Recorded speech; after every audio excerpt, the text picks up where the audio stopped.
Okay, so this time from the new 2012 Marvel Legends Wave 1, we're doing the 6th figure in this series, Ghost Rider. And this is actually the variant Ghost Rider, although I don't know why they would call this the variant, because I tend to think of this color scheme as a normal color scheme for Ghost Rider. But apparently Ghost Rider is now blue in the comics. I haven't really read a Ghost Rider story in a while, so I am kind of out of the loop. But I took a gander at what was going on at in the comic store, so I think I can sort of fill you in on a little bit. That's later on. But first we're going to take a look at the figure here.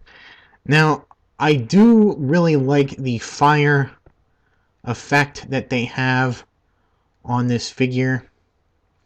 They've done it really nice with the clear translucent plastic, orange plastic, on the shoulders and on the head, plus the bright, or the yellow-orange paint applied on top of the figure's armor and stuff to give it that glow effect there. I think it's done very well. It's done very well, both the blue version and the yellow / red version. I think both of them do a really good job at creating this glow just by using regular paint. And I do like the metal effects where the gauntlets and shin pieces, knee pieces, are given a little bit of a metallic feel. It really adds something to the figure over his regular black sort of appearance. And he's got this weird coat here. This is kind of an update, I guess, of the Danny Ketch version of the suit with the spikes and leather jacket, rather than the classic Johnny Blaze stunt motorcycle with skull design. It is okay. It's not what I think of when I think of Ghost Rider, really. Now, unfortunately, this guy does not have any accessories. I think a chain would have been a great accessory to have, and I know this is probably a pipe dream nowadays, but to have a 6-inch figure with a vehicle, because I mean, he's Ghost Rider, you gotta have, you gotta have his bike. I mean, that's pretty essential to the character, I think. But in this day and age, I don't think we're gonna see a 6-inch figure with a vehicle, which is unfortunate because the Toy Biz versions of the character, they both came with motorcycles. And just to give you a little perspective here, a little comparison, I'm going to bring in the Johnny Blaze classic Ghost Rider. And you can see here he came with this motorcycle, very neat chopper-like motorcycle based on the really early appearances of Johnny Blaze. So we'll just put that there, and so then we'll bring in probably the most popular version of the character, and that would be the Dan Ketch version of the Ghost Rider, made popular in the 90s. And here's his bike. Again, very well done by Toy Biz. Unfortunately, he was one of two figures that I had a little bit of mishap with him right out of the package. I moved his arm and it snapped right off. And so his arm, has been subject to repeated gluing and refuses to stay in there. Either because when I packed him away during moves and stuff, it's been jostled and come off, or if he's fallen over and it's been knocked off, and I basically given up trying to glue it. So I was glad when I heard that there was going to be a new Ghost Rider in this new batch of Legends. I still like this design, the Dan Ketch design. I mean, he's the only one. He comes with a real metal chain. And I still like the way the skull is done. Maybe if they did this in the same translucent plastic as the other two, it could have been just a little bit better.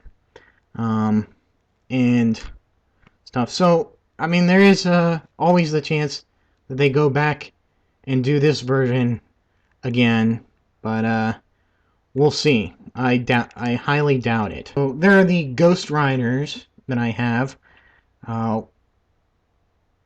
We'll go back and take a look at the articulation of the newest one. His body basically is torso, as far as I can tell, and even his arms, to some extent, are reuses of the Ronin slash Hand Ninja figures, and you can kind of tell looking down his neck there, the design on that. I guess that's okay. I mean, the real problem that causes is that his whole jacket and chest pieces, or shoulder pieces, are this overlay on the figure, and it does kind of limit his articulation in his arms. Now, he does still have pretty good head articulation there. I do like those red eyes. Very menacing. And I like the way the nose is sculpted all the way. It's very recessed there. I don't know if you can tell that or not. But anyway, so the head goes left and right, up and down. Arms do go that far forward before running into the shoulder pads, and that far back. They do go out to the side, about that far. They rotate at the bicep. They've got a double joint at the elbow. He rotates and bends at the wrists. He does have upper torso articulation, the ab crunch, but it is limited by the sculpt of the jacket thing here. He's got waist articulation, very loose on the waist articulation there. Legs do go forward, rotate the upper thigh and go in and out.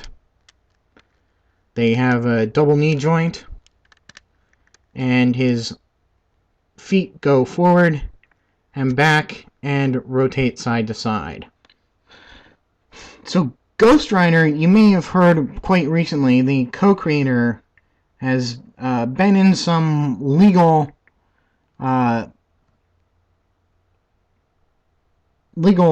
dispute over the character with Marvel. And recently it got dredged up again because of the second Ghost Rider movie that just came out. It is kind of unfortunate. I do understand both sides. As most people know, the Dan Ketch version of Ghost Rider. The Ghost Rider first made his appearance in Marvel Spotlight number 5 in 1972. The later Dan Ketch Ghost Rider first appeared in Ghost Rider Volume 2, number 1. I think that was 1990. So quite a difference in years there. Now, Johnny Blaze was a motorcycle stuntman who sold his soul to Mephisto, who is then under the guise of Satan, the devil that is the Christian devil, but was later retconned into Mephisto, I guess because Marvel wanted to get away from the Christian version of the devil. He made this deal for the devil, or Mephisto, to save his dying stepfather, who had contracted cancer. And the devil agrees. His father's cancer is cured, and later he unfortunately dies in a motorcycle crash because he's a stuntman too. And when Mephisto comes to collect on Blaze, Blaze doesn't feel that Mephisto has lived up to his side of the bargain, which he has. I mean, the devil kind of tricked him, which he is wont to do. And the devil is prevented from taking Blaze's soul by his girlfriend, Roxanne. And he then curses Blaze with the joint sharing of the demon,